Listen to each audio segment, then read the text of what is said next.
రాజధాని భూముల్ని Swiss challenge అంటూ సింగపూర్ కంపెనీలకు తాను సింగపూర్ కంపెనీలతో రహస్య ఒప్పందం పెట్టుకుని 1700 ఎకరాల భూమిని రియల్ ఎస్టేట్ లో లేఅవుట్లు వేసి అమ్ముకునేందుకు దారాదత్తం చేసింది ఎవరు అని అడుగుతా ఉన్నానో ఆలోచన చేయమని మిమ్మల్ని కూడా కోరుతూ, ఆత్మ గౌరవం అంటూ మాట్లాడే పార్ట్నర్, ఆత్మ గౌరవం అంటూ మాట్లాడే ఎల్లో మీడియా మన భూముల్ని స్కామ్ చేసి వేరే దేశం వారికి అమ్మేస్తా ఉంటే ఈ దుర్మార్గం మీద ఎందుకు మాట్లాడడం లేదు అని చెప్పి ప్రశ్నిస్తా ఉన్నాను మీ అందరి తరపున.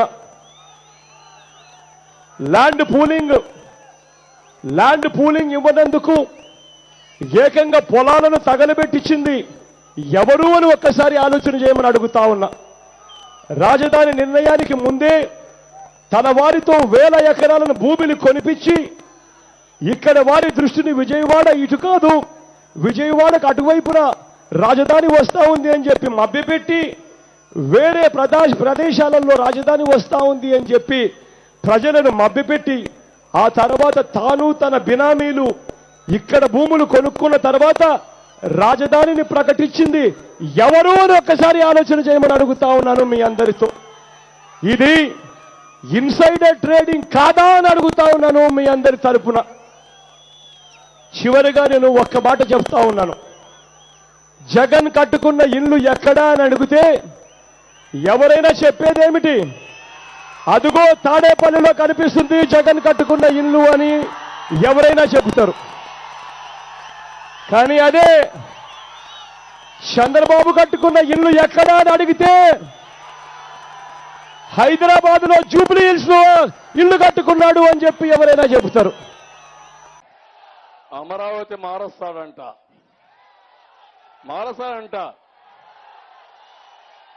ఒక అగ్రిమెంట్ తమ్ముళ్ళు కేసీఆర్ ఈయనకి 1000 కోట్లు పంపించాడు కోటికత్తి పార్టీకి. మోడీ డబ్బులు పంపించాడు. వాళ్ళ భయం అంతా ఏంటంటే నేను గానుంటే రాబోయే 5 సంవత్సరాల్లో హైదరాబాద్ ఎత్తిపోతుంది, అమరావతి పెరిగిపోతుంది. అది వాళ్ళ భయం. అందుకే కోటికత్తి పార్టీ ఎప్పుడు అమరావతి గురించే మాట్లాడా. అమరావతిని చూస్తే అసూయ. ఎందుకు నీకు అసూయ?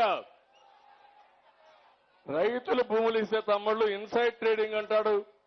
ఏమైనా కొంతైనా మూర్ఖత్వానికి కూడా కొంచెం హద్దులు ఉండాలి. హద్దులు లేని వ్యక్తి ఈ జగన్మోహన్ రెడ్డి, ఒక ఉన్మాది జగన్మోహన్ రెడ్డి అని చెప్పి కూడా నేను మీకు తెలియజేస్తున్నా. చెరుకు తోట తగలబెట్టాడా లేదా? ఆయనకు సీట్ ఇచ్చాడా లేదా? ఇది దుర్మార్గం అవునా కాదా? కోర్టుకు పోయాడా లేదా? అమరావతి పైన మీరు స్వచ్ఛందంగా 34,000 ఎకరాల భూమి, 50,000 కోట్ల రూపాయలు విలువ చేసే భూమి ప్రపంచమే మెచ్చే విధంగా మీరు ఇచ్చారు తమ్ముళ్ళు. అది నా ఆనందం. ఆ రైతులందరికీ మనస్ఫూర్తిగా పాదాభివందనం చేస్తున్నా. మీ త్యాగానికి, మీ త్యాగ ఫలితమే మన రాజధాని. అలాంటి రాజధానిని నేను ప్రపంచంలో ఉండే కన్సల్టెంట్స్ తీసుకొస్తే జగన్మోహన్ రెడ్డికి ఎప్పుడైనా ఒక ఊరు కట్టాడా తమ్ముళ్ళు? ప్యాలెస్లు కట్టాడు. ఊరికి ఒక ప్యాలెస్ కావాలి ఆయనకు. మనకి ఇండ్లు కావాలి, ఆయనకు ప్యాలెస్ కావాలి. ఇక్కడ కూడా చూడండి పెద్ద ప్యాలెస్ కట్టుకున్నాడు.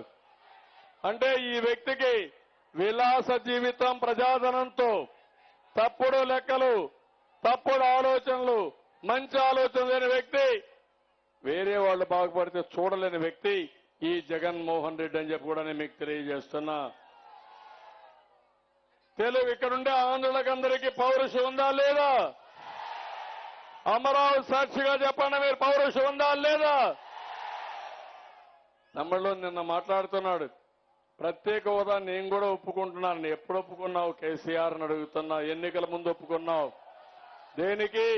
మీ కోడికత్తి ఇక్కడ ఎత్తిపోతా ఉంది కాబట్టి ఓడిపోతుందనే భయంతో నేను కూడా సపోర్ట్ చేస్తాను. ఎందుకు సపోర్ట్ చేయాలమన్నా? తెలంగాణ ఎలక్షన్లు ఏమన్నా సోనియా గాంధీని దెయ్యం ప్రత్యేక హోదా ఇస్తానంటా ఉంది.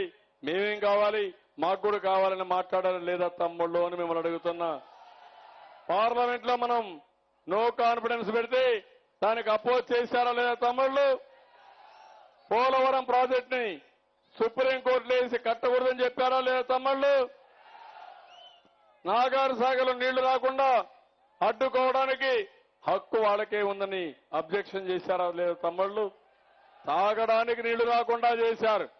ఇన్ని పనులు చేసి ఇప్పుడు డ్రామాలు ఆడుతున్నారు, కథలు మాట్లాడుతున్నారు తమ్ముళ్ళు. ఈ విషయాలు మీరు గుర్తుపెట్టుకోవాలి.